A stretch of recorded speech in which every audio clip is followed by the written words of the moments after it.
எதிர்பார்த்தா 31 வருஷமா இருக்கிறோம். தலைவர் வைகோ புகழ், தலைவர் வைகோ புகழ், தலைவர் வைகோ புகழ், தலைவர் வைகோ புகழ், அண்ணன் துரை வைகோ புகழ், இளம் தலைவர் துரை வைகோ புகழ், தலைவர் வைகோ, தமிழின தலைவர் வைகோ, இயக்கத்தின் இளந்தலைவர் துரை வைகோ, இயக்கத்தின் இளந்தலைவர் துரை வைகோ, இளைஞர்களின் எதிர்காலம் துரை வைகோ, இளைஞர்களின் எதிர்காலம் துரை வைகோ, எங்களின் எதிர்காலம் துரை வைகோ, வைகோ வைகோ வைகோ துரை வைகோ, துரை வைகோ, துரை வைகோ.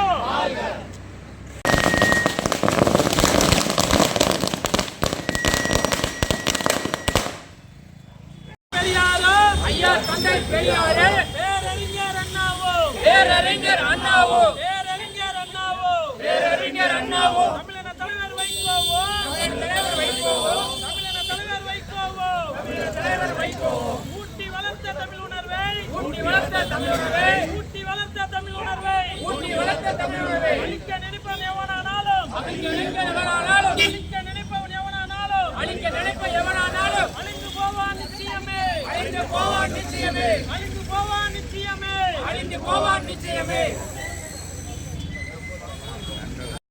வாழ்க தலைவர் வைகோ புகழ், ஓங்குக தலைவர் வைகோ புகழ், ஓங்குக.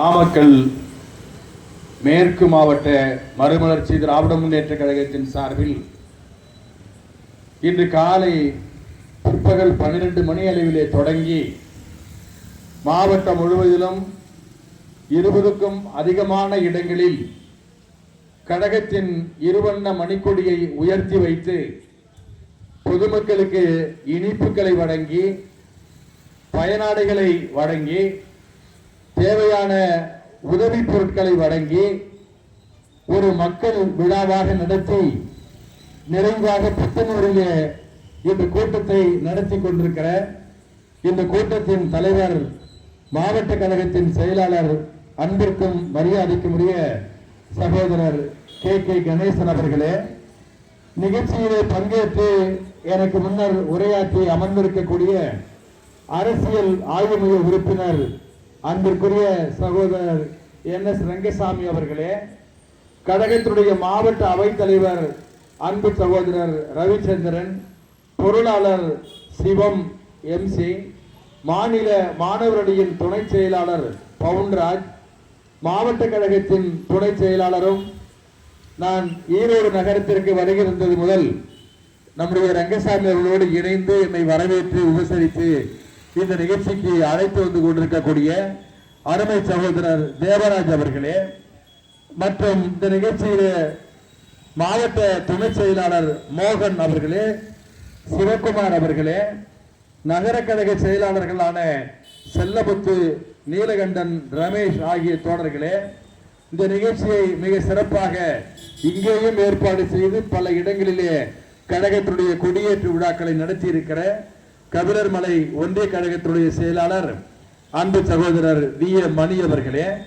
ஒன்றிய கழக செயலாளர்கள் கணேசன், வசந்தபுரம் பொன்னுசாமி, தர்மலிங்கம், குமாரசாமி, SS சண்முகம், KN ரவி, பாலு என்கிற கதிர்வேல் ஆகிய தோழர்களே, பொதுக்குழு உறுப்பினர்களான ராஜேந்திரன், பழனியப்பன், கிருஷ்ணன், மாதேஸ்வரன் ஆகிய தோழர்களே, பேரூர் கழக செயலாளர்களான அன்பழகன், இளங்கோ, சரவணன், மதுவானன், அண்ணாதுரை, கனகராஜ், மயிலானந்தம் ஆகிய தோழர்களே, இளைஞரணி தம்பிமார்களான அன்பிற்குரிய குரு பிரசாத், தேவபிரகாஷ், குழந்தைவேல் ஆகிய நண்பர்களே, மாணவர் அணியை சார்ந்த பெரியசாமி, ராஜசேகரன், கருப்பசாமி ஆகிய தோழர்களே, மகளிர் அணியை சார்ந்த அன்பு சகோதரி கண்ணம்மாள், வர்த்தகர் அணியை சார்ந்த திருநாவுக்கரசு, தொண்டர் அணியை சார்ந்த தேவாரம் மற்றும் இந்த ஊரிலே மறுமலர்ச்சி திராவிட முன்னேற்ற கழகத்தை மிக சிறப்பாக நடத்தி கொண்டிருக்கக்கூடிய அன்பு தோழர்கள் செந்தில்குமார், மனோகரன், ராமசாமி, ராஜசேகர், வைகோ குமார், மனோகரன், செல்வம், அன்புமணி, பாபு என்கிற பிரசாத் உள்ளிட்ட தலைவர் வைகோ அவர்களின் கண்ணின் மணிகளான தோழர்களே, வருகை தந்திருக்கிற பெரியவர்களே, மற்ற இயக்கங்களை சார்ந்த நண்பர்களே, உங்கள் அனைவருக்கும் பணிவன்பான வணக்கத்தை நான் முதலிலே தெரிவித்துக் கொள்கிறேன். இந்த கூட்டமானது தொடக்கத்திலே நம்முடைய பவன்குமார் அவர்களும் மாவட்ட செயலாளரும் குறிப்பிட்டதை போல தமிழ்நாடு முழுக்க இன்றைக்கு நம்முடைய தோழர்கள் ஒவ்வொரு இடத்திலும் இந்த கழகத்தினுடைய வண்ண மணிக்கொடியை உயர்த்தி வைத்து முப்பெரும் விழா கூட்டங்களை நடத்தி கொண்டிருக்கிறார்கள். அந்த வரிசையிலே தான் இந்த நிகழ்ச்சி இங்கே நடைபெறுகிறது. முப்பெரும் விழா என்று சொன்னால் 3 விழாக்கள். 3 விழாக்களிலே நம்முடைய மறுமலர்ச்சி திமுக தொடங்கி 30 ஆண்டு முடிந்து 31வது ஆண்டிலே அடியெடுத்து வைக்கிறது. அவங்க எல்லாரும் சொன்னாங்க, எங்க கட்சியில பெரிய அளவில் நாங்க யாரும் பெரிய மத்திய மந்திரிகள் எல்லாம் வந்தவங்க எல்லாம் போயிட்டாங்க. மிகப்பெரிய அளவில் அதிகாரத்தை சுமைத்த கட்சி எல்லாம் மறுமலர்ச்சி திமுக. ஆனாலும் கூட ஒரு 30 வருஷ காலம் நான் எண்ணி பார்க்கிறேன். இங்கே கணேசன் அவர்கள் மாவட்ட கழக செயலாளராக எங்களாலே தேர்ந்தெடுக்கப்பட்டு நாமக்கல் மாவட்டத்தை நடத்தி கொண்டிருக்கிறார் சொன்னால், நம் நினைவிலே வாழக்கூடிய டிஎன்ஜி அவர்கள் அலுவலகத்திற்கு அவர் மாவட்ட செயலாளராக இருக்கிற போது இளைஞரணி பொறுப்பாளராக துடிப்போடு அவரோடு பணியாற்றிய அந்த காலகட்டத்தை எங்களாலே மறக்க முடியாது. அப்படி தலைவர் வைகோ அவர்கள் கரம் பிடித்த அவர்கள் இன்றைக்கு மாவட்ட செயலாளராக பொறுப்பேற்றிருக்கிறார் என்று சொன்னால், அவர் தொடக்கத்திலே இந்த கொடியை உயர்த்துகிற போதே அவர் முழக்கமிட்டார்கள். அப்படிப்பட்ட உணர்ச்சிகரமான முழக்கம் அது தலைவர் வைகோ அவர்கள் அணியில இருக்கிறவர்களுக்குத்தான் வரும். தலைவர் வைகோ அவர்கள் இன்றைக்கும் கொடியேற்ற நிகழ்ச்சிக்கு போனால், பெரியார் சிலைக்கு மாலை போட்டால், அண்ணா சிலைக்கு மாலை போட்டால், மாநாடுகளிலே முக்கிய நிகழ்ச்சிகளிலே பங்கேற்றால் அவரே ஒலிபெருக்கியை வாங்கி கம்பீரமாக ஒலிக்கிற குரல் தலைவர் வைகோ அவர்கள் குரல் என்பதை இன்றைக்கும் நாம் அறிவோம்.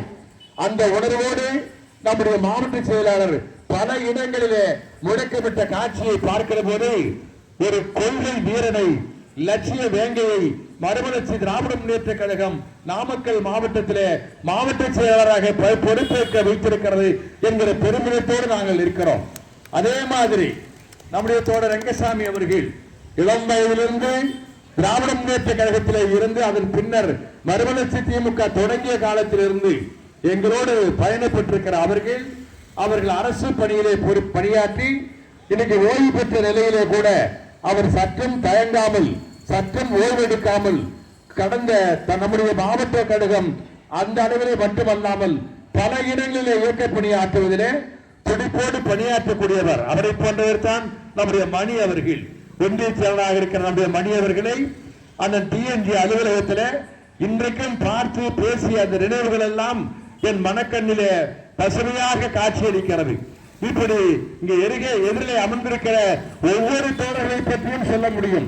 மறுமலர்ச்சி திமுக சொன்ன தலைவர் வைகோ அவர்கள் கண்ணின் மணிகள் என்று சொன்னால் தியாக சரித்திரம் தீட்டக்கூடிய தகுதி வாய்ந்த தங்க கம்பிகளைத்தான் மறுமலர்ச்சி திமுக இன்றைக்கும் நாங்கள் பெற்றிருக்கிறோம். இங்கே பவன்குமார் இந்த நிகழ்ச்சியிலே களமாடி கொண்டிருக்கிறார் என்று சொன்னால் எங்களுக்கெல்லாம் ஒரு நம்பிக்கை. தலைவர் வைகோவுக்கு பிறகும் கூட, எங்கள் காலத்திற்கு பிறகும் கூட மறுமலர்ச்சி திமுக என்கிற நம்முடைய தமிழர் உரிமை பாசறை இளைஞர் கையில் இன்றைக்கு சென்றிருக்கிறது. அதனுடைய அடையாளம் தான் மாணவரணியின் பொறுப்பாளராக மாவட்ட அமைப்பாளராக இருந்த அவர்கள் இன்றைக்கு தலைவர் வைகோ அவர்களால் மாநில மாணவரணியின் துணை அமைப்பாளராக பொறுப்பேற்று எப்படி நம்முடைய மாவட்டத்திலே நாமக்கல் மாவட்டத்திலே கல்லூரி மாணவர்களுக்கு கல்வி நிலையங்களிலே பயிலக்கூடிய மாணவர்களுக்கு அற்புதமான பேச்சு போட்டியை இங்கே நடத்தி சாதனை படைத்தாரோ, அதே மாதிரி மீண்டும் இந்த ஆகஸ்ட் திங்கள் 11ஆம் தேதி நம்முடைய பொத்தனூரிலே தலைவர் வைகோவை பற்றிய மாணவர்கள் பங்கேற்கிற திருச்செங்கோடு நகரில் மாணவர்கள் பங்கேற்கிற அற்புதமான ஒரு நிகழ்ச்சியை, பேச்சு போட்டியை கொங்கு சமுதாய கூடம் திருச்செங்கோடு பழைய பேருந்து நிலையம் அருகே இருக்கக்கூடிய அந்த இடத்திலே நடத்தி மாணவர்களுக்கெல்லாம் முதல் பரிசு 10,000 ரூபாய், இரண்டாம் பரிசு 7,500 ரூபாய், மூன்றாம் பரிசு 5,000 ரூபாய் என்று பரிசு தொகைகளை அள்ளி கொடுத்து சான்றிதழை கொடுத்து பாராட்டி, ஏனென்று சொன்னால் இந்த கொள்கைகள் இளைய தலைமுறையிடம் போய் சேரணும். எங்களை மாதிரி வயசானவங்க பேசினா போதாது, அதற்கு மாணவர்கள் மத்தியிலே சென்றடைய வேண்டும் என்பதற்காக மாணவருடைய கட்டுக்கோப்பாக செயலாற்றி கொண்டிருக்கக்கூடிய தோழர் பவுன்ராஜ் போன்றவர்கள் இருக்கிறார்கள் என்று சொன்னால் இப்படிப்பட்ட வீரியமுள்ள தொண்டர்களை இன்னைக்கு எந்த கட்சியிலும் பார்க்க முடியாது. மறுமலர்ச்சி திமுக மட்டும்தான் பார்க்க முடியும். ஏன்னு சொன்னா அவரே பேசுகிற போது சொன்னார், பதவிக்காக எவ்வளவோ வளைந்து கொடுக்கிறவங்களை நிறைய பார்க்கலாம், எல்லா கட்சியிலும் பார்க்கலாம்.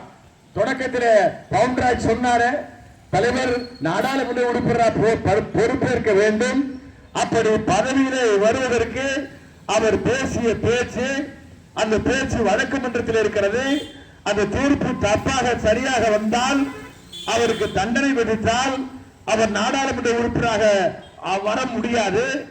நாடாளுமன்ற உறுப்பினராக வர முடியாதது என்பது எங்களை போன்ற தோழர்களுக்கு பெரிய கவலையாக இருந்தது. எப்படியாவது நாடாளுமன்றத்துக்கு போகணுமே, நாடாளுமன்றத்தில் பேச வேண்டுமே, இவருடைய முழக்கம் கேட்க வேண்டுமே என்கிற கவலையோடு இருந்த நேரத்திலே தான் அவர் சொன்ன அந்த தீர்ப்பு வந்தது. அந்த தீர்ப்பு வந்த நேரத்தில் கூட ஒரு செய்தியை அவர் சொன்னார், என்னுடைய தண்டனை காலத்தை நான் குறைச்சி கொடுக்க கேட்டனா என்று நீதிபதியிடம் உரிமையோடு சண்டை போட்டுற பவன்குமார் சொன்னார் பாருங்க. அதற்கு அடுத்து ஒரு வார்த்தை சொன்னார். அந்த வார்த்தையில தான் திராவிட இயக்கத்தினுடைய அடிநாதம் ஒலிக்கும். பெரியாருடைய பேரன் நான் சொன்னார். அந்த நீதிமன்றத்தில் பார்த்து சொன்னாரு, பெரியார் இதே மாதிரி ஒரு வழக்கு வந்தது பெரியார் மேல, இந்தியை எதிர்த்து போராடினார் என்பதற்காக அவர் மீது என்ன வழக்கு போட்டாங்கன்னு கேட்டா, வக்கீலா இருக்கிறவங்களுக்கு தெரியும், 124A 124A சொன்ன பயங்கரவாத சட்டம், ராஜ துவேஷ சட்டம், அரசாங்கத்தையே கவிழ்க்கக்கூடிய சூழ்ச்சியை பயன்படுத்தியதற்கு வெள்ளைக்காரன் போட்ட சட்டம். அந்த சட்டத்தை இன்னும் வச்சிருக்கான். அந்த காலத்திலே தோழர்களே பாபு சிதம்பரம் பிள்ளைக்கு அந்த பிரிவின் கீழே தண்டனை கொடுத்தாங்க. அதற்கு பிறகு பெரியார் மீது அந்த வழக்கு போடப்பட்டது. பெரியார் கோர்ட்டுக்கு வந்திருக்காரு. கோர்ட்டுக்கு வந்திருக்கிற போது நீதிபதி கேட்கிறாரு பெரியாரை பார்த்து, நீங்க இந்தியை எதிர்த்து போராடினீங்க, அதனால உங்க மேல குற்றம் சாட்டப்பட்டிருக்கு, ராஜ துரோக குற்றம் நீங்க பண்ணிருக்கீங்க, நான் தீர்ப்பு சொல்ல போறேன், நீங்க என்ன சொல்ல விரும்புறீங்க, உங்க கருத்தை சொல்லுங்க அப்படின்னு கேட்டாரு. அப்ப நீதிபதி அப்படி பெரியார் சொன்னாரு, கோர்ட்டுல சொன்னாரு, கோர்ட்டுக்கெல்லாம் நீங்க பல பேர் போயிருப்பீங்க, நீதிபதி முன்னாடி நிமிந்து கூட பார்க்க கூடாது, துண்டு மேல போட்டுறா எடுத்து கக்கத்துல வச்சுக்கணும், இடுப்புல கட்டிக்கணும், ரொம்ப பணிவா போய் நிக்கணும், அவர் சொல்ற தண்டனை அப்படி இருக்குன்னு பயந்துட்டு நிற்பாங்க. ஆனா பெரியார் சிங்கக்குட்டி போல அந்த குற்றவாளி கூண்டிலே நிறுத்தப்பட்டிருந்த பெரியார் சொன்னாரு, நீதிபதி அவர்களே நீங்க ஒரு பாப்பா, அவர் சொன்னாரு, இந்த சர்க்கார் அரசாங்கம் இருக்குல்ல, ராஜாஜிங்கிற பாப்பான் தலைமையில நடக்கிற சர்க்கார், இந்த சர்க்கார், நான் யாருங்கிறது உங்களுக்கு நல்லா தெரியும், நான் இந்திய எதிர்த்து பேசினேன், அதை நான் மறுத்தியே சொல்லல, நீங்க அதுக்கு தண்டனை கொடுப்பீங்க, தண்டனை கொடுக்கிறது மட்டுமல்ல, உங்களுக்கு எனக்கு அதிகமான தண்டனை கொடுத்து நீங்க ப்ரமோஷன் போகணும்னு ஆசைப்படுவீங்க, உங்களுக்கு பதவி உயர்வு கிடைக்கணும்னு ஆசைப்படுவீங்க, அதுவும் எனக்கு தெரியும். அதனால நான் என்ன சொல்றேன்னா, இந்த டிராமா எல்லாம் வேண்டாம். அவர் சொன்னாரு, இந்த நாடகம் மாதிரி இருக்கிற கோர்ட் சீன்லாம் வேண்டாம், அதுக்கு பதிலா எனக்கு எவ்வளவு அதிகபட்ச தண்டனை கொடுக்க முடியுமோ அதே மாதிரி ஜெயில தண்டனை பெறுவதற்கு A class, B class, C class, ஜெயிலுக்கு போனவனுக்கு தெரியும், மிகப்பெரிய பணக்காரனா இருக்காரு வச்சுங்க, அவருக்கு A கிளாஸ் அந்த கைதிகளை கொடுப்பாங்க. அல்லது படிச்ச வக்கீலா இருக்காரு வச்சுங்க, பட்டதாரியா இருக்காரு வச்சுங்க, ஜெயில அவருக்கு A கிளாஸ் சலுகை இருக்கும், B கிளாஸ் நடுத்தரமானது, C கிளாஸ் ரொம்ப கொடுமையானது. இப்படி இருக்கிற சட்டத்துல விதிமுறைய பெரியார் சொல்றாரு, எனக்கு எவ்வளவு கடுமையான தண்டனை கொடுக்க முடியுமோ, எவ்வளவு கீழான வகுப்பு தண்டனை கொடுத்து எனக்கு தண்டிக்க முடியுமோ சீக்கிரம் அதை கொடுத்து இந்த நாடகத்தை முடிச்சு என்ன ஜெயிலுக்கு அனுப்புங்க, நான் ஜெயிலுக்கு போக தயாரா இருக்கேன் அப்படின்னு பெரியார் நீதிமன்றத்தில் சொன்னார். இந்த கருத்தை தோழர்களே தலைவர் வைகோ சொன்னார். அதான் சிறப்பு. வைகோ பேசும்போது சொன்னாரு, வெளியில பத்திரிகையாளர்கள் மத்தியில சொன்னாரு, நான் எந்த காலத்திலும் தண்டனையை பற்றி கவலைப்படாதவன், நான் பொடா சட்டத்தையே பார்த்தவன், நான் மிசா சட்டத்தையே பார்த்தவன், மிசா சட்டத்துல முதல்ல கைது பண்ண ஆளு நான் தான், மிசா சட்டத்துல கடைசியா விடுதலை ஆன ஆளு நான் தான்.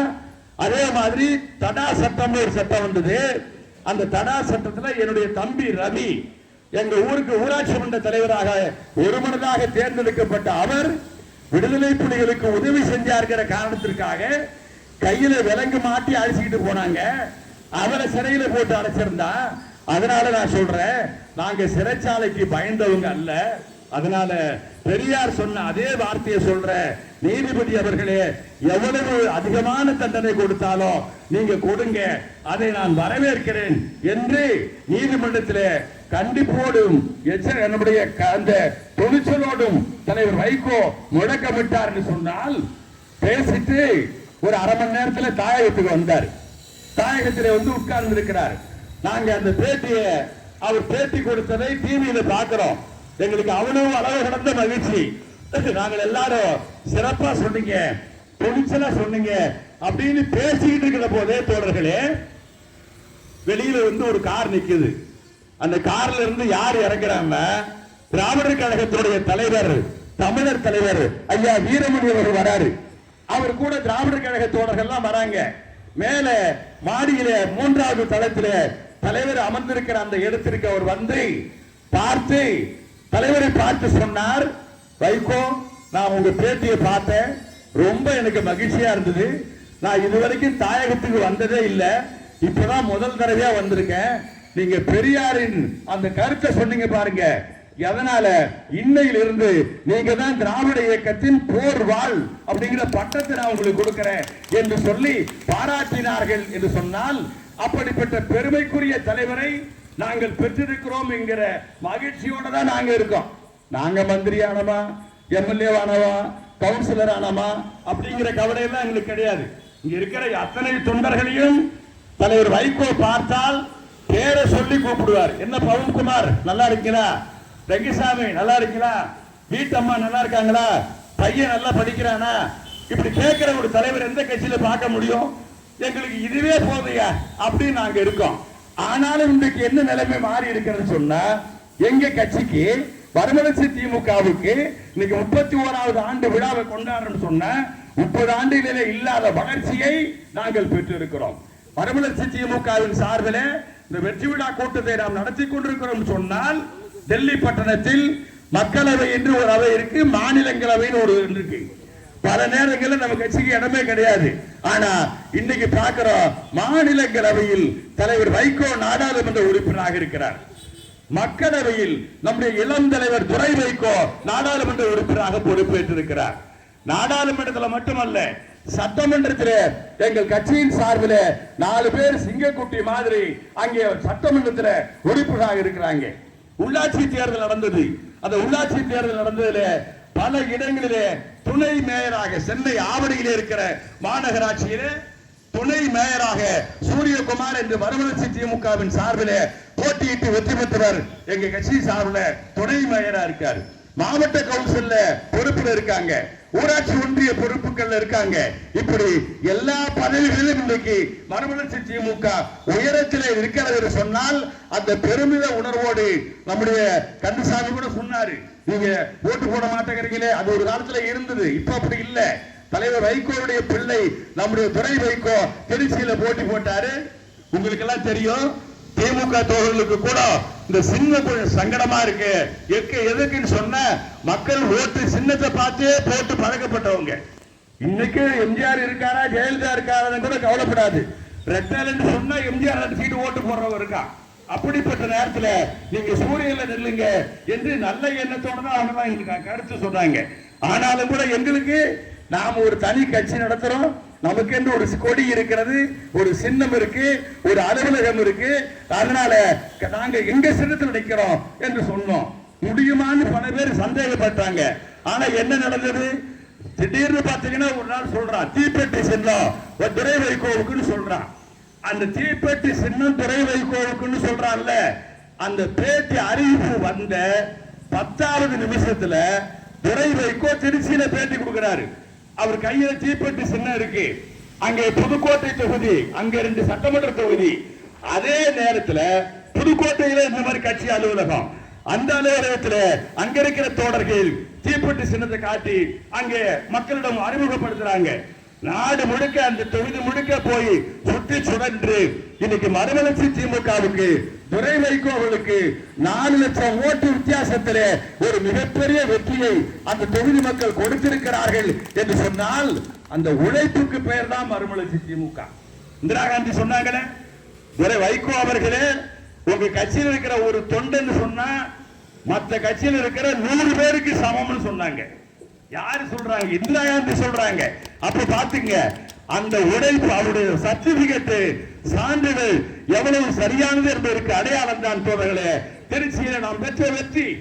முதலமைச்சர் சுற்றுப்பயணத்தை தொடங்குறாரு, முதல்ல திருச்சிக்கு வராரு, சொல்றாரு இந்த தொகுதியில அண்ணன் நம்முடைய வைகோ அவர்களின் பிள்ளை இளம் தலைவராக வரக்கூடிய துரை வைகோ நாடாளுமன்ற தேர்தலிலே போட்டி போடுகிறார், அவருக்கு ஓட்டு கேட்டு நான் வந்திருக்கிறேன் என்று முதலமைச்சர் முதல் பிரச்சாரத்தை தொடங்கினார் என்று சொன்னால், அவ்வளவு பெரிய வெற்றியை நாம் பெற்றோம் என்று சொன்னால், பெற்ற பிறகும் துரை வைகோ எப்படிப்பட்டவர் நினைச்சு பாருங்க. அவரு எங்கள் தலைவர் வைகோ அவர்கள் சொல்லி கேட்காததுன்னு சொன்னா ஒண்ணுதான் எங்க கட்சியில. அவர் சொன்ன எது சொன்னாலும் நாங்க செய்வோம். எங்க கட்சியில இருக்கிற தொண்டர்களா இருக்காங்களே, கிணத்துல குதின்னு சொன்னா கூட ஏன்னு கேட்க மாட்டோம். வைகோ சொல்லிட்டாரு குதிரா அப்படின்னு குதிப்பான். அப்படிப்பட்ட ஆளு வைகோ சொன்னாரு, என்ன சொன்னாரு? என் பிள்ளையெல்லாம் கட்சிக்கு கூப்பிடாதீங்க அப்படின்னாரு. அவன் இந்த அரசியலுக்கு எல்லாம் சரி வர மாட்டான், அடிப்படைக்கு ஜெயிலுக்கு மற்றதுக்கு கஷ்டப்படுறதுக்கு தயாரா இருக்கணும், என்னோட போகட்டும், அவனை கூப்பிட்டு தொந்தரவு பண்ணாதீங்க அப்படின்னு சொன்னாரு. அவரே கட்சி ஆரம்பிக்கும் போது என்ன சொன்னாரு தெரியுங்களா? பல பேர் கட்சி ஆரம்பிக்கும் போது எங்க கிட்ட வாங்கம்பா, எல்லாரும் என் கட்சியில வந்து சேரும்பா, நேரே கூட வர வேண்டாம், போன் பண்ணி சொன்னாலே போதும். பிஜேபியில மிஸ்ரு காலிலேயே கட்சி நடத்துற உறுப்பினர், அவர் வந்தாலும் வராதுமா எல்லா உறுப்பினர் தான். இன்னைக்கு கம்யூனிஸ்ட் கட்சியோட மாநில செயலாளராக இருக்காரு பாருங்க முத்தரசன், அவர் பேர்ல எவனோ ஒருத்தன் போன்ல பேசியிருக்கான், நான் தான் முத்தரசன் பேசுறேன், நான் பாஜகவில் உறுப்பினர் சேர்றேன் அப்படின்னு சொன்ன உடனே முத்தரசன் உறுப்பினர் கார்டு போட்டு பாஜக அனுப்புறான்.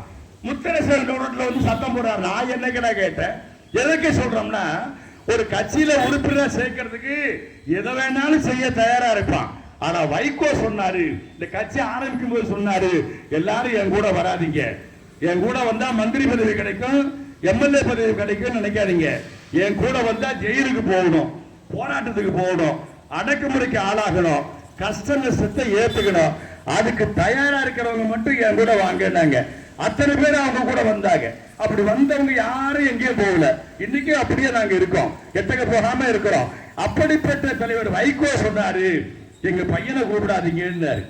சரி, அவங்க பையன் இன்னைக்கு இளம் தலைவராக இருக்கிற துரை வைகோ அவர் என்ன சொன்னாரு?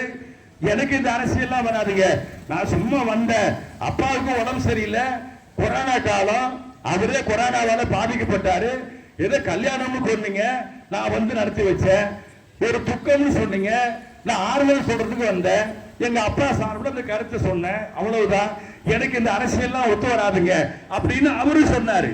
ஆனா நாங்க என்ன தெரியுங்களா செஞ்சா? முடியவே முடியாது. அப்பா கூடாதுன்னாலும் சரி, புள்ள மறுத்தாலும் சரி, நீங்க தான் வந்தாகணும், இந்த கட்சிக்கு இளம் ரத்தம் இன்னைக்கு தேவை, அதனால வாங்க என்று சொல்லி இதுக்கு ஒரு ஓட்டு போடுறதுக்குன்னு தலைவர் வைகோ ஓட்டு போட்டியை வச்சு 100 பேர் கலந்துகிட்ட அந்த கூட்டத்தில் 2 பேர் தான் அவர் அரசியலுக்கு வேண்டான்னு சொன்னான். மீறி அத்தனை பேரும் அரசியலுக்கு வாங்கன்னு சொல்லி தலைவர் வைகோ அதை ஒத்துக்கிட்டு கட்சிக்கு வந்து கட்சியில அவரை நம்ம கட்சியினுடைய தலைமை நிலைய செயலாளராக பொறுப்பேற்று அதற்கு பிறகு முதன்மை செயலராக போட்டு இதுவாவது கட்சிக்காரங்க ஏத்துக்கிட்டாங்க. அடுத்து நடந்து பாருங்க இந்த தேர்தல் அவர் 4 லட்சம் ரூபாய் 4 லட்சம் ஓட்டு வித்தியாசத்தில் வெற்றி பெற்றிருக்கிறார் சொன்னால் துரை வைகோ அவர்களை தேர்தலில் மட்டும் வெற்றி பெறவில்லை, இவர் இளம் தலைவர் வைகோவின் சிங்கக்குட்டி, இந்த கட்சியை தூக்கி நிறுத்தக்கூடியவர் அப்படிங்கிற எண்ணத்தோடு பொதுமக்களும் 4.5 லட்சம் பேர் அந்த ஒப்புதல் கொடுத்திருக்கிறார்கள் என்பதைத்தான் நாம் பார்க்கிறோம். அதுக்கு சரியானவர் நடந்துகிட்டாரு. உங்களுக்கு எல்லாம் தெரியும், கொரோனா காலத்துல எல்லாம் உலகமே ஸ்தம்பிச்சு போயிருந்தது. அப்படி ஸ்தம்பிச்சு போயிருந்த நேரத்தில் சென்னையில புற்றுநோய் அடையாறு புற்றுநோய் மருத்துவமனை இருக்கு, இப்பவும் இருக்கு, உங்களுக்கு தெரியும். அண்ணா கடைசியா அந்த மருத்துவமனையில் தான் சிகிச்சை பெற்று அங்கேதான் செத்தாரு, உங்களுக்கு தெரியும். இந்த அப்படிப்பட்ட அடையாறு புற்றுநோய் மருத்துவமனைக்கு கொரோனா காலத்தில் நம்முடைய துரை வைகோ அவர்கள் அவரோடு சேர்ந்து அவருடைய நண்பர்களாக இருக்கிற 4 பேரு அந்த மருத்துவமனையிலே பணியாற்றக்கூடிய ஒரு 30 பேர் டாக்டர் இருக்காங்க, அதுல 10 பேர் நர்ஸ் இருக்காங்க. அவங்க எல்லாம் வீட்டுல இருந்து மருத்துவமனைக்கு வரணும். எப்படி வர முடியும்? பஸ் கிடையாது, வேற வாகன போக்குவரத்து கிடையாது, வெளியில வந்த காவல்துறை கைது செய்யும். அப்படிப்பட்ட நிலையிலே அருமை தோழர்களே, துரை வைகோ அவர்கள் அவர்கள் நண்பர்களோடு சேர்ந்து அந்த 30 டாக்டரையும் 2 மாசம் நேரத்துக்கு அழைச்சிட்டு வந்து மருத்துவமனையில் விட்டு, வேலை முடிஞ்ச பிறகு மருத்துவமனை விட்டு வீட்டுக்கு அழைச்சிட்டு போய் அந்த காட்சியை அங்கே இப்போது இல்ல அந்த அம்மா சாந்தா குமார்னு சொல்லி அந்த அம்மா தான் அந்த மருத்துவமனையுடைய தலைமை டாக்டர். அவரு ஒரு நாள் கடைசியா கூப்பிட்டு, தம்பி உள்ள வந்து உட்காருப்பா, நான் பாக்குறேன் நீ 2 மாசமா இந்த வேலையை செஞ்சிட்டு இருக்க, இது யாரும் செய்ய மாட்டாங்க, பல பேர் உயிருக்கு பயந்து வீட்டுல உட்கார்ந்து இருப்பான், இந்த நல்ல வேலையை செய்ய நீ யாருப்பா அப்படின்னு கேட்கும் போது அவர் சொன்னாரு, நான் வைகோவுடைய மகன் அப்படின்னு சொன்ன உடனே, அப்படியா, நான் ரொம்ப பாராட்டுறையா, தலைவர் வைகோ நல்ல தங்க குட்டியை பெற்றிருக்காரியா, இப்படிப்பட்ட பொது சேவை செய்யறதுல இந்த வயசுல ஆர்வமா இருக்கிறியேன்னு சொன்னாங்க. அது மட்டுமல்ல, எப்படி நம்முடைய முதலமைச்சர் அவர்கள் தளபதி ஸ்டாலின் அவர்கள் கொரோனா காலத்துல எல்லாரும் வெளியே போக முடியாத இருந்த நேரத்தில் அந்த தடுப்பு உடையை போட்டுக்கொண்டு கோயம்புத்தூருக்கு போனாரு. கோயம்புத்தூர் மக்கள் திமுகவை தோற்கடிச்சான். ஆனா அவர் சொன்னார் பெருந்தன்மையா, நான் முதலமைச்சரா வந்துட்டேன், ஓட்டு போட்டவங்க ஓட்டு போடாதவங்க எல்லாரையும் நான் கவனிக்கிறோம். இப்ப இருக்கிற மோடி மாதிரி இல்ல, உங்களுக்கு ஓட்டு இல்லைன்னா தமிழ்நாட்டில் ஓட்டு போடலன்னு மோடி நம்மளை வஞ்சிக்கிறார் பாருங்க. அப்படி இல்ல, முதலமைச்சர் கோயம்புத்தூருக்கு போய் அந்த சீருடையை அணிந்துகிட்டு அந்த சிகிச்சை கொடுத்த காட்சியை பத்திரிகையிலே படம் போட்டு முதலமைச்சர் உயிரை பணயம் வைத்து இங்கே இந்த தொண்டை செய்தார் என்று அப்ப பத்திரிகையில் எழுதினார். அதற்கு அடுத்து தோழர்களே, நம்முடைய துரை வைகோ அவர்கள் மருத்துவமனைக்கு உள்ளே போக முடியாத சூழலில் அந்த மருத்துவர்கள் போடக்கூடிய அந்த தடுப்பு உடையை அவர் வாங்கி போட்டுக்கொண்டு நேரடியாக நோயாளியை பார்த்து நோயாளிக்கு தேவையான பழம் மருந்து பொருட்களை எல்லாம் கொடுத்து அவர்கிட்ட தைரியப்படுத்தி, கவலைப்படாதீங்க நாங்கெல்லாம் இருக்கோம், நீங்க உயிர் பிழைச்சுக்கோங்க அப்படின்னு சொல்லிட்டு வந்தக்கூடிய ஒரு மனித நேயத்தின் சின்னம் தான் நம்முடைய துரை வைகோ அவர்கள் என்பதை யாரும் மறக்க முடியாது. இப்படிப்பட்ட வேட்பாளர்களை, இப்படிப்பட்ட கட்சியில ஒரு தலைவர்களை எங்கேயாவது பார்க்க முடியுமா? இப்ப கூட ஜெயிச்சாரு, ஜெயிச்ச உடனே நாடாளுமன்றத்தில் பதவி ஏற்க போகணும். பதவி ஏற்க போகும்போது அவர் எப்படி நடந்துகிட்டாரு? அண்ணாவுடைய அடுத்த வடிவமா நடந்துகிட்டாரு நம்முடைய துரை வைகோ. அண்ணாவை பற்றி உங்களுக்கு எல்லாம் தெரியும். அவர் முதலமைச்சரா தேர்ந்தெடுக்கப்பட்டார். முதலமைச்சரா தேர்ந்தெடுக்கப்பட்ட போது அந்த பதவி ஏற்பு விழா நிகழ்ச்சி சென்னையில் நடக்குது, அரசு நிகழ்ச்சி நடக்கிறது. அப்ப அவருடைய துணைவியார் ராணி அண்ணா, அந்த அம்மா என்ன நினைக்கிறாங்க, நம்ம வீட்டுக்காரர் முதல் மந்திரியா பதவி ஏற்க போறாரு, அந்த காட்சியை போய் பார்க்கணும்னு நினைக்கிறாங்க. அவங்க நினைக்கிறதுல தப்பு இல்லை. ஏன் தெரியுங்களா? நம்ம கணேசன் வீட்டுக்கு போறோம்னு வச்சுங்க, உபசரிக்கிறது பூரா யாரு? அவங்க வீட்டம்மா தானே உதவி செய்வாங்க, சாப்பாடு போடுறது பூரா அவங்க தானே செய்வாங்க. அப்படி தமிழ்நாடு பூரா இந்த கட்சிக்காரன் போனான்ல, போனவன பூரா அந்த வீட்டுல உட்கார வச்சு சாப்பாடு போட்டு காப்பி கொடுத்து கட்சிக்காரனை சொந்தக்காரன் மாதிரி நடத்தினதுல அண்ணாவை விட அண்ணாவுடைய துணைவியார் ராணி அண்ணாவுக்கு தான் அதிக மதிப்பு, அதிக கடமை. அதனால அவங்க வீட்டுக்காரரு பதவி இருக்கிற நிகழ்ச்சிக்கு நான் போகணும் அப்படின்னு ஆசைப்பட்டாங்க. அப்ப அண்ணா கூப்பிட்டு சொன்னாரு, நீ எல்லாம் வரக்கூடாது, என் தொண்டை எவ்வளவு பேர் இருக்கான், அவனை யார் யார் அங்க போய் உட்கார வச்சு பார்க்கணுமோ அதுதான் பார்ப்பேன். நான் பதவி இருக்கிற நிகழ்ச்சி நாளைக்கு பேப்பர்ல, தினத்தந்தி பேப்பர்ல வரும், அந்த போட்டோவை பார்த்து தெரிஞ்சுக்க, நீ வரக்கூடாது அப்படின்னு சொல்லிட்டு போனார். அதை அன்றைக்கு பத்திரிகையில அண்ணா பாசம் எவ்வளவு இருக்கும். அடுத்தது அவங்க அம்மா இருக்காங்க, அவங்கள கூப்பிட்டு போகலாம். அதுக்கு அடுத்தது துரை வைகோவுடைய துணைவியார் இருக்காங்க, அதுக்கு அடுத்தது அவங்க மகள் இருக்காங்க. இப்படி அவங்க தின்ன சொல்ல போனா குடும்பத்துல எவ்வளவு பேர் இருக்காங்க. இவர் என்ன பண்ணாரு, அந்த 4 பேரை யாரையுமே கூப்பிடாம திருச்சியில அதுக்காக பாடுபட்டாங்க பாருங்க. கணேசன் வந்து கஷ்டப்பட்டாரு. மற்ற தமிழ்நாட்டில இருந்து அத்தனை மாவட்ட செயலாளர்களும் ஒவ்வொரு கிராமத்துல தங்கிக்கிட்டு 10 நாள் 15 நாள், எப்படி எங்க சொந்த செலவுல, அவங்க யாரும் காசு கொடுப்பாங்கன்னு இல்ல, சொந்த செலவுல ஒரு ஊர்ல தங்கி வீடு எடுத்து தங்கிக்கிட்டு காலையிலயும் மாலையிலையும் போய் தீப்பெட்டி சின்னத்துக்கு ஓட்டு போடுங்க, தீப்பெட்டி சின்னத்துக்கு ஓட்டு போடுங்க அப்படின்னு கேட்டு, ஆண்கள் கஷ்டப்பட்டது மட்டுமல்ல, எங்க சகோதரி வந்திருக்காங்க, பெண்களும் வந்தாங்க, அவங்களும் ஒரு வீடு எடுத்து தங்கிக்கிட்டு வீட்டுக்கு வீடு போய் ஓட்டு கேட்டாங்க. இவங்களை எல்லாரையும் மரியாதை பண்ணணும்னு துரை வைகோ நினைச்சாரு. அவ்வளவு பேர் எங்க கூட்டு போக முடியாது, 4 பேர் தான் வாங்கன்னு சொல்லிட்டான். அப்ப என்ன பண்ணாரு, அந்த ஊர்ல துணை பொதுச் செயலாளர் இருக்கிற டாக்டர் ரொகையா, அவங்க ஒரு பெரிய டாக்டர், அவங்க இன்னொரு துணை பொதுச் செயலாளராக இருக்கிறவரு அங்க ஆடுதுறை முருகன், அவரை கூப்பிட்டாரு. இந்த வேலையெல்லாம் சிறப்பா இருந்து செஞ்சவரு மதுரையிலிருந்து பூமிநாதன் எம்எல்ஏ, அவரை கூப்பிட்டாரு. அந்த மாவட்ட செயலாளர் மனவை தவமாணிக்கம்னு 4 பேருக்கு தோழர்களே, இவர் டெல்லியில இருக்காரு, 4 பேருக்கு போன் பண்றாரு எங்க டெல்லியில இருந்து. என்ன சொல்றாரு, நீங்க உங்களுக்கு டிக்கெட் போட்டாச்சு, விமான டிக்கெட், இன்னொரு அரை மணி நேரத்துல உங்களுக்கு வாட்ஸ்அப்ல வந்துடும், கிளம்பி நேரா டெல்லிக்கு வாங்க அப்படின்னு சொல்றாரு. இவங்களுக்கெல்லாம் அதிர்ச்சி. என்ன அதே மாதிரி சொன்ன உடனே அடுத்த 5வது நிமிஷம் வாட்ஸ்அப்ல டெல்லிக்கு போறதுக்கும் டெல்லியில இருந்து திரும்பி வரதுக்கும் விமான டிக்கெட் வருது. அதை எடுத்துக்கிட்டு அவங்க போனாங்க. போன உடனே நல்ல நட்சத்திர விடுதியில அவங்கள தங்க வச்சு அந்த பதவியேற்பு விழா நிகழ்ச்சியை பார்த்து, அப்பதான் பத்திரிகையாளர்லாம் கேட்டான், டெல்லியில கேட்டாங்க, ஏங்க உங்க குடும்பத்துல இவ்வளவு பேர் இருக்காங்க, அதை விட்டுட்டு இந்த 4 பேரை கூப்பிட்டீங்களே அப்படின்னு கேட்கும்போது சொல்றான், எங்க குடும்பத்தில் இருக்கிறவங்கள நான் நேசிக்கிறேன், தலைவர் துரை வைகோ இருக்கிறார் என்பதற்கு இதை விட எங்களுக்கு பெருமைப்படக்கூடிய சம்பவம் என்ன இருக்கு? அடுத்து பாத்தீங்கன்னா நம்மள கருப்பு செருப்பு போடுவோம், அவர் அந்த காலத்திலேயே வெள்ளை செருப்பு தான் போடுவார். திமுக தொண்டனுக்கு ஒரு ஆசை, தலைவர் மாதிரியே நம்மளும் போடணும்ட்டு அந்த செருப்பு கூட வெள்ளை செருப்பு போட்டு வந்தான். இது எதுக்குன்னா தலைவரை பார்த்து நமக்கு வந்து அந்த ஈர்ப்பு. எம்ஜிஆர் கட்சியில இருந்தவங்க பாத்தீங்கன்னா எம்ஜிஆர் துண்டு போடுவார், இந்த கருப்பு சிவப்பு துண்டு லெனின் துண்டுன்னு சொல்லுவாங்க, அது கொஞ்சம் வளவளன்னு இருக்கிற மாதிரி இருக்கும், அந்த துண்டை போட்டுக்கிட்டு வருவார். அதை பார்த்த உடனே அதிமுக இருக்கிற தொண்டனுக்கு நம்ம தலைவர் மாதிரியே நம்மளும் துண்டு போடணுயா அப்படின்னு இந்த துண்டை போட்டா. நான் சொல்றதெல்லாம் ஒரு 50 வருஷத்துக்கு முன்னாடி நடந்த செய்தியை சொல்றேன், அவங்களுக்கு தெரியும். எதற்கு சொல்றேன்னா, எங்க கட்சி நம்ம கட்சியில மறுமலர்ச்சி திமுகவில் நம்ம தலைவர் துண்டு போட்டுட்டு இருக்காரு பாருங்க, அதே மாதிரிதான் அண்ணன் அவைத்தலைவர் போட்டிருக்காங்க. பல பேர் பாத்தீங்கன்னா தலைவர் மாதிரி அந்த நீண்ட துண்டு போட்டுக்கிட்டு போறதுல ஒரு கம்பீரமா நினைச்சான். அப்ப இந்த கருப்பு துண்டு ஒரு போட்டுக்கிட்டு வேகமா ரோட்ல போனாலே என்ன வைகோ நல்லா இருக்கீங்களா நம்மள கேட்பாங்க, நம்மளே வைகோவா நினைச்சு அந்த காட்சி. அது ஒரு தலைமுறை. இப்ப அடுத்த தலைமுறை வந்துருச்சு.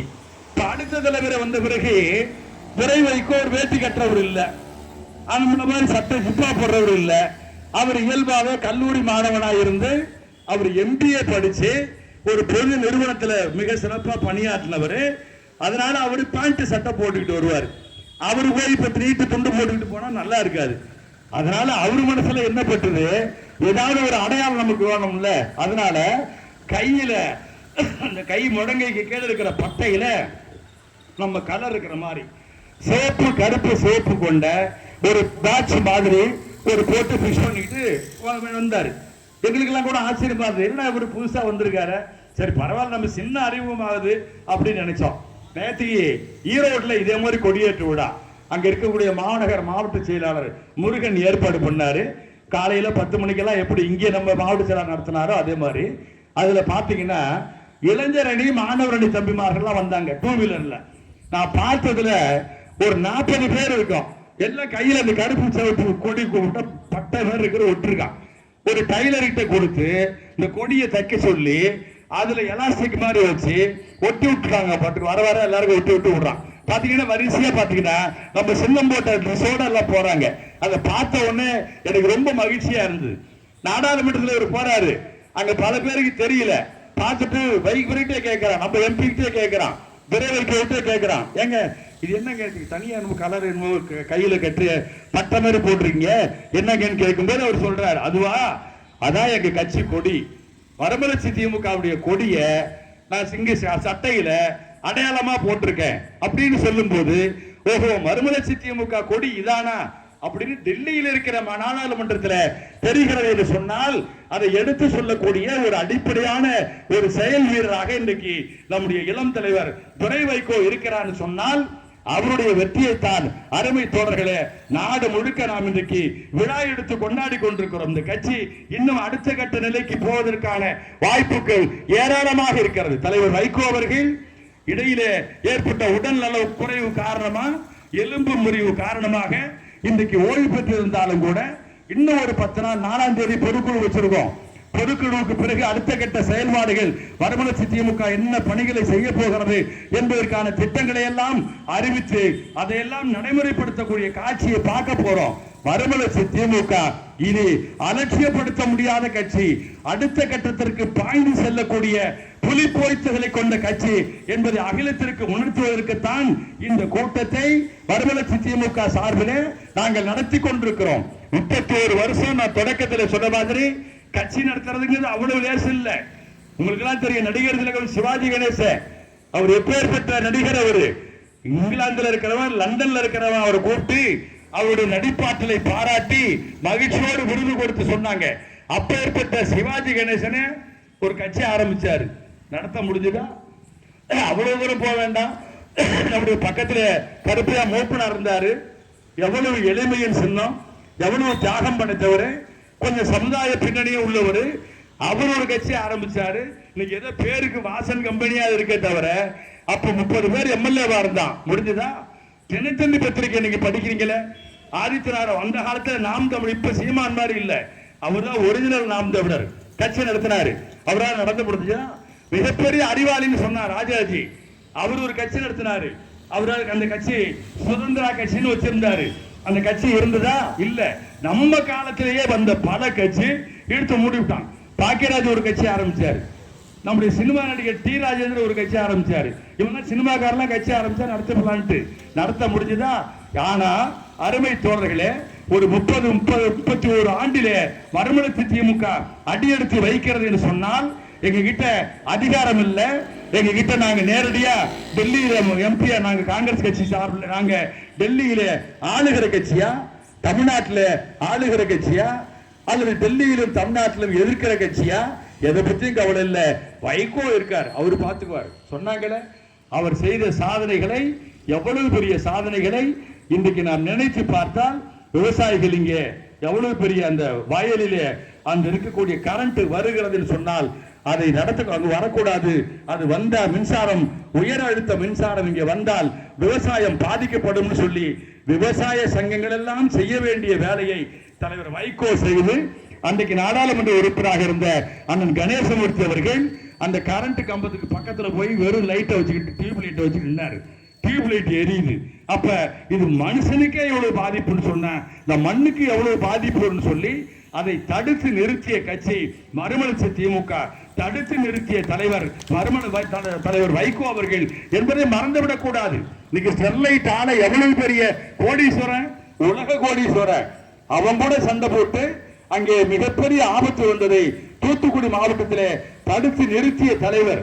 சீமை கருவேல முள்ளு நாடு பூரா இருக்கு, அது வந்ததால வறட்சி ஏற்படுகிறது என்று சொல்லி வழக்கு மன்றத்திலே கேஸ் போட்டு அவர் தகுதிக்கு, தலைவர் வைகோ தகுதிக்கு 80 வயசுல இருக்கக்கூடிய அவர் எங்க கட்சி தோழர்களை எல்லாம் அழைத்து கொண்டு அவரே கத்தியை எடுத்துக்கிட்டு போய் அந்த சீமை கருவேல மரத்தை வெட்டி அப்புறப்படுத்தி இவ்வளவு பெரிய காரியத்தை யாரு செய்வாங்க? சேலத்தில், ஈரோட்டில் நேற்று போயிட்டு அந்த கொடியேற்ற விழாவுக்கு முடித்து கொண்டு வந்து என்று பார்க்கிற போது அங்கே நம்முடைய மாநகர மாவட்ட கழக அலுவலகத்தில் போட்டிருக்காங்க, என்ன மறுமலர்ச்சி ரத்த தான கழகம். யார் நடத்துறா? அதிமுக நடத்துதுங்க. இந்த எவ்வளவு பேர் நோயாளி இருக்கான், எவ்வளவு பேர் உடம்பு சரியில்லாம இருக்கான், அவங்களுக்கு பூரா காசு செலவு பண்ணாம இலவசமா எங்க கட்சி தோழர்களே குருதி கொடை கொடுக்கிற வழக்கத்தை தலைவர் வைகோ அவர்கள் அறிவித்து பல மாவட்டங்களிலே இன்றைக்கு அதையெல்லாம் சட்டம் போடாம ஆரவாரம் இல்லாமல் செய்து கொண்டிருக்கிறோம் என்று சொன்னால் அதற்கு பேர் தான் மறுமலர்ச்சி திமுக. இன்றைக்கு தொடர்ந்து இன்றைக்கு இளம் தலைவராக வந்திருக்கிற துரை வைகோ அவர்கள் காலத்தில் தலைவர் வைகோ அவர்களின் வழிகாட்டுதலோடு நாங்க வயதானவர்கள், இங்கே தம்பி, இங்க இருக்கக்கூடிய பவுன்குமாரை போன்ற மாணவரணி இளைஞரணி தோழர்கள் ஆர்வத்தோடு வந்திருக்கிறார்களே, அவர்களும் இயக்கத்தில் இருக்கிற முதியவர்களும் இளைஞர்களும் ஒன்று சேர்ந்து பாடுபடுகிற போது இந்த கட்சி வளர்றது மட்டுமல்ல, தமிழ்நாடு வளரும், தமிழ் மக்கள் வளருவாங்க, தமிழ் மக்களுக்கு ஒரு பாதுகாப்பு வரும், தமிழ் மக்கள் ஒரு சௌரியமா வாழ முடியும். அதற்கான செயல் திட்டங்களை எல்லாம் மறுமலர்ச்சி திமுக தொடர்ந்து நடத்தும். நீங்கள் இந்த இயக்கத்திற்கு ஆதரவு தர வேண்டும். இந்த 31வது ஆண்டு தொடக்க விழாவிலே உங்கள் அனைவருக்கும் மறுமலர்ச்சி திமுக கழகத்தின் சார்பிலும் நம்முடைய தலைவர் வைகோ அவர்களின் சார்பிலும் வாழ்த்துக்களை தெரிவித்து இப்படிப்பட்ட மகத்தான வெற்றி இன்னைக்கு இந்தியாவை திரும்பி பார்க்கக்கூடிய அளவிற்கு திருச்சியிலே துரை வைகோ வெற்றி பெற்றார். இங்கே நம்முடைய நாமக்கல் தொகுதியிலே நம்முடைய கூட்டணி கட்சி வெற்றி பெற்றிருக்கிறது. இந்தியாவிலே தமிழ்நாட்டில் ஒரு இடம் கூட அவங்களுக்கு வாய்ப்பே கிடையாது. பல இடங்களில் டெபாசிட் காலி. அப்படிப்பட்ட சூழலை தாமரை எந்த காலத்திலும் தமிழ்நாட்டில் மலரவே மலராது என்று சொல்லி இருக்கிறோம் என்று சொன்னால் அவ்வளவு கடுமையான உழைப்பு மறுமலர்ச்சி திமுக தோழர்கள் கொடுத்திருக்கிறார்கள். இந்த வெற்றி இந்திய துணைக்கண்டத்திலே அடுத்த கட்டத்திற்கு செல்ல வேண்டும் என பாஜக ஒவ்வொரு நாளும் அவ்வளவு மோசமான திட்டங்களை போட்டுக்கிட்டே இருக்கா. நீட் வரி நீட்டு திட்டம்ங்கிறது எவ்வளவு கொள்ளை மக்கள் நம்முடைய மாணவர்கள் ஏறத்தாழ 1000 பேர் செத்துருக்காங்க. பள்ளிக்கூடத்தில் ஒரு தேர்வு வச்சுட்டு இவன் தனியார் நிறுவனங்கள் கொடுப்பதற்காக ஒரு தேர்வு நடத்தி அதில் இருக்கிற கோளாறுலாம் பத்திரிகைலாம் வந்துகிட்டு இருக்கு. இதையெல்லாம் அகற்ற வேண்டும் என்று சொன்னால் அதே மாதிரி நம்ம கிட்ட வரி வாங்குறான். எதுக்கு வாங்குறான்? சூட சாம்பிராணிக்கு வரி வாங்குறான். ஐயா ஒரு குடுவானா சூட சாம்பிராணி என்ன பெரிய இண்டஸ்ட்ரி அது? அதுக்கு ஊதுவத்திக்கு வரி வாங்குறான். இப்படி சாப்பிட்டு ஹோட்டல்ல போய் சாப்பிட்டோம்னா 10 ரூபாய்க்கு சாப்பிட்டா 4 ரூபா வரி போட்டு அவன் வாங்குறான். வரின்னு ஜனவரி பிப்ரவரி தான் விட்டான். அப்புறம் எல்லாம் வரி தான் போட்டு வாங்குறானே. இந்த வாங்குற வரியில தமிழ்நாட்டுக்கு 100 காசு வாங்குறான்னு சொன்னா 10 காசு கூட கொடுக்கறது இல்லை. ஆனா பீகார்ல உத்தரப்பிரதேசத்துல அங்க 100 காசு வாங்குறான்னு சொன்னா அவனுக்கு 120 காசு பணம் கொடுக்கறான். அப்ப என்ன நினைச்சு பாருங்க, ஓட்டு போட்டவனுக்கு ஒண்ணு, ஓட்டு போடாதவனுக்கு ஒண்ணு. அதைத்தான் துரை வைகோ நாடாளுமன்றத்தில் பேசும்போது கடைசியா பேசினார். இந்த பட்ஜெட்னு போட்டிருக்கீங்களே, எங்க நாட்டு தமிழ்நாடுன்னு பேரையாவது சொன்னியா? பக்கத்துல கேரளான்னு இருக்கு, கேரளான்னு சொன்னியா? எங்க மக்களுக்கு ஏதாவது ஒரு திட்டத்தை போட்டியா? அந்த பட்ஜெட் வர்றதுக்கு முன்னாடி எங்க முதலமைச்சர் கேட்டாரு, இந்த ரயில்வே திட்டங்களை எல்லாம் நீங்க நடைமுறைப்படுத்தணும்னு சொன்னாரு, எங்களுக்கு நிதி வேணும்னு கேட்டாரு. அதுல ஏதாவது ஒண்ணு செஞ்சிருக்கீங்களா?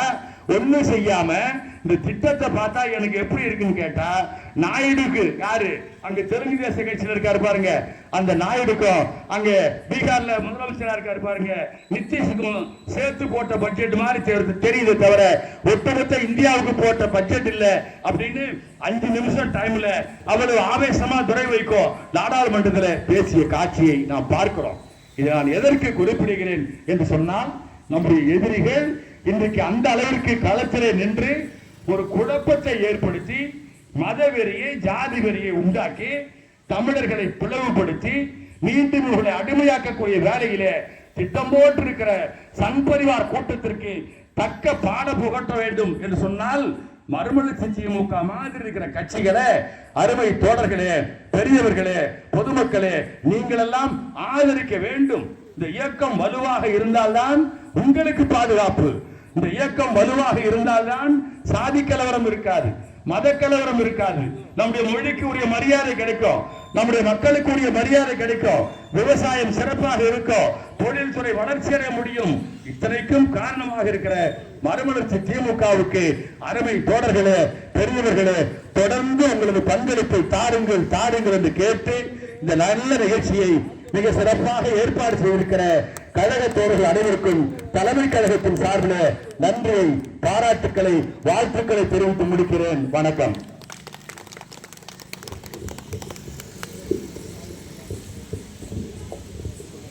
நன்றி. அனைவரும் ஒத்துழைப்பு கொடுத்ததற்கு மாவட்ட கழக சார்பாக நன்றியை தெரிவித்துக் கொள்கிறோம்.